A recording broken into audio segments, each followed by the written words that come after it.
Dans un monde idéal, on n'aurait peut-être pas besoin de financer les bourses. La vie serait organisée de telle manière qu'on aurait le temps de réfléchir. Ça, c'est dans un monde idéal. Mais disons que dans le monde d'aujourd'hui, je trouve que c'est une bonne idée que des fondations philanthropiques investissent dans des personnes qui sont susceptibles de provoquer de l'innovation.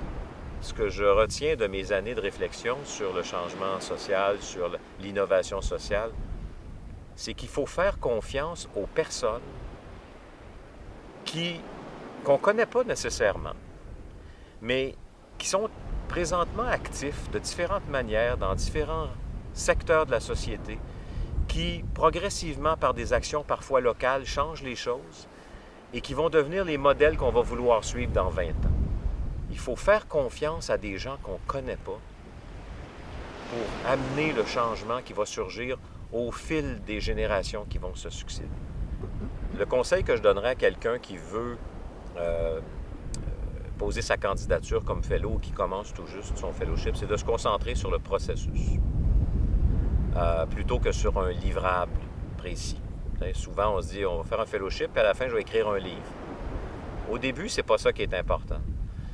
Ce qui est le plus important au début, c'est de bien cerner la vraie question qu'on se pose et à laquelle on cherche des réponses.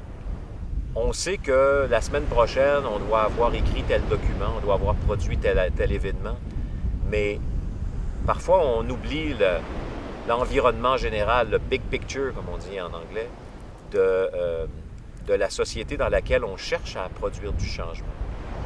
Alors, je pense que les retraites de Carroll nous sont utiles aussi à nous demander non seulement quelle heure est-il pour moi, c'est-à-dire où j'en suis personnellement, quelle heure est-il pour Carroll, où est-ce que Carroll en est dans son développement comme organisation, où en est mon organisation, où en sont les organisations de la société civile, mais aussi de se demander où en est la société. Qu'est-ce qui est en train de changer dans cette société-là dont on doit se préoccuper quand on veut, comme c'est le cas des fellows de Carroll, produire du changement social pour plus de justice sociale.